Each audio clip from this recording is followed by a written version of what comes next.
Bismillahirrahmanirrahim. Assalamualaikum warahmatullahi wabarakatuh. Waalaikumsalam warahmatullahi wabarakatuh. Anak-anak semua, sebelum kita mulai pembelajaran, alangkah lebih baiknya kita berdoa dulu kepada Ketua Kelas, Pak Asril. Saya mohon untuk dipimpin doanya. Sebelum kita belajar, mari kita bersama-sama berdoa. Berdoa dimulai. Bismillahirrahmanirrahim. Raditu billahi rabban Islam dinan wa bi Muhammadin nabiyyan wa rasulan Rabbi zidni ilman Amin ya rabbal alamin. Materi kita berlanjut, saya akan membahas dulu tentang tujuan pembelajaran hadas dan najis, ya kan? Pada hari ini, tujuan pembelajaran hadas dan najis, yakni apa? Peserta didik dapat menjelaskan pengertian hadas dan najis dengan benar. Kemudian, peserta didik dapat membedakan antara hadas kecil dan hadas besar, ya kan? Kemudian saya akan menjelaskan makna arti dari hadas, ya. Hadas di sini dibagi menjadi dua. Yang pertama apa, Bu Reni? Teh Reni? Hadas besar. Hadas besar dan hadas kecil. Hadas kecil, Bu. Kecil, ya. Kita bahas hadas kecil dulu. Kalau kita bahas hadas kecil, yang namanya kecil, cara penyuciannya juga kecil, ya. Hadas kecil itu misalkan buang air kecil gitu, Bu. Hadas kecil di sini adalah keadaan kita itu, ya, yang membatalkan wudhu, ya, yang mana seorang muslim ketika wudhunya batal, maka segeralah melakukan wudhu kembali, ya kan? Supaya apa? Supaya hadas yang ada di badan kita supaya suci, ya kan? Kemudian yang kedua adalah hadas besar. Apa itu hadas besar? Apabila seseorang yang mengharuskan untuk membersihkan dirinya. Kemudian di sini saya akan mencontohkan hadas yang tadi sudah saya jelaskan. Sekarang kita membuat contoh supaya anak-anak lebih paham dan nanti ketika di rumah pula bisa langsung mempraktekannya. Ya. Contohnya Mbak Ira. Mbak Ira sedang melakukan sholat, ya kan? Tiba-tiba di tengah sholat, Mbak Ira secara tidak disengaja membuang apa? Buang angin. Anak-anak sudah tahu ya apa itu arti dari buang angin? Udah, Bu. Dalam hal ini, sholat Mbak Ira batal atau enggak sah. Maka dari itu, tugas Mbak Ira yakni melakukan wudhu kembali. Karena itu termasuk salah satu cara untuk menghilangkan hadas kecil. Kemudian yang kedua adalah contohnya hadas besar. Ada seorang ibu Tarmi, ya, yang namanya Ibu Tarmi. Ini hanya sekedar contoh ya. Yang posisinya sedang melahirkan orang anak, ya, otomatis ya. Entah itu anak perempuan, laki-laki. Kemudian setelah melahirkan, Ibu Tarmi tersebut mengeluarkan darah atau yang disebut darah nifas. Darah yang keluar setelah melahirkan. Maupun wiladah, darah yang keluar ketika melahirkan.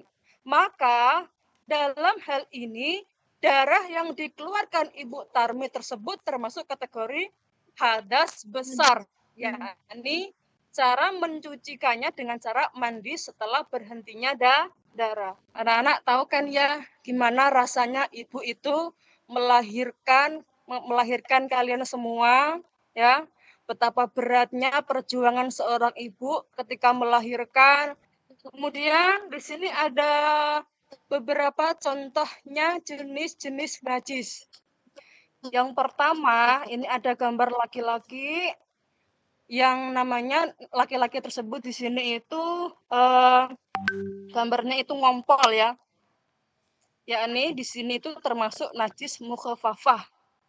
Air kencingnya sudah keluar, lah air kencing ini disebutlah najis mukhafafah. Kemudian gambar yang kedua menjelaskan najis mutawasitoh ya.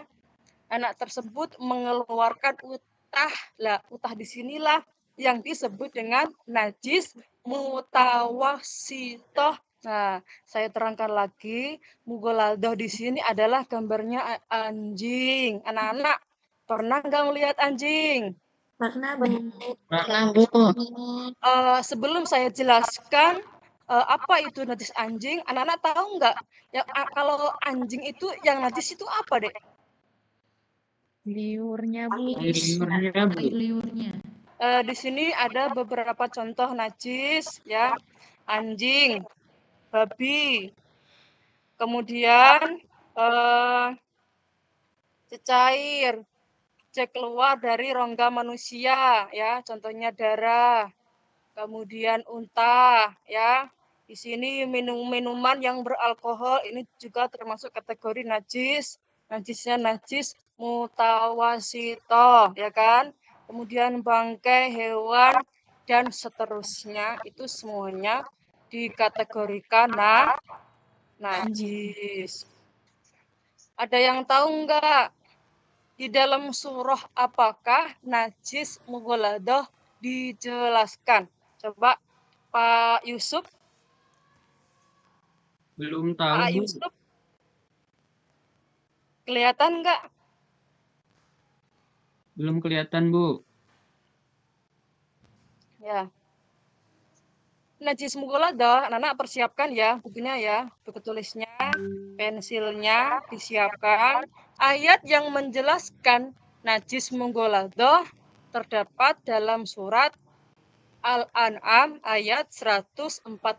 Bismillahirrahmanirrahim.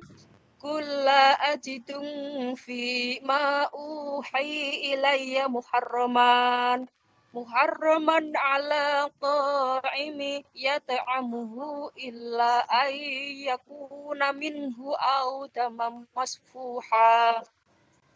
Kemudian dari tiga jenis najis tersebut,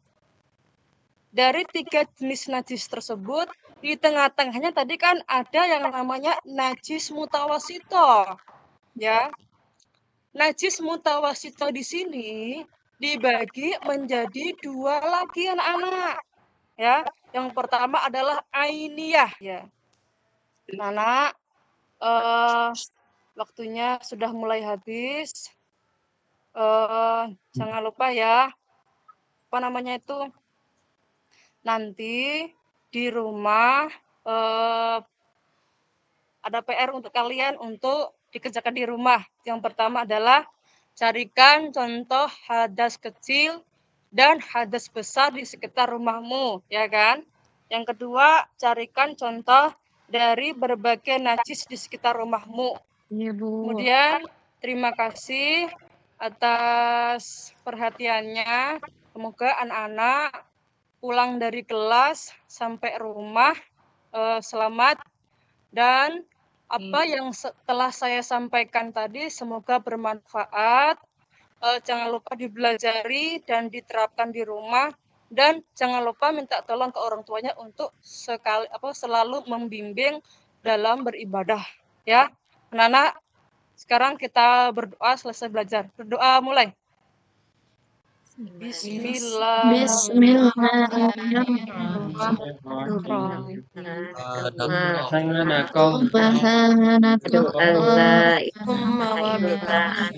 Asyhadu an la ilaha illa anta astaghfiruka wa atubu ilaik. Amin. Assalamualaikum warahmatullahi wabarakatuh. Waalaikumsalam warahmatullahi wabarakatuh.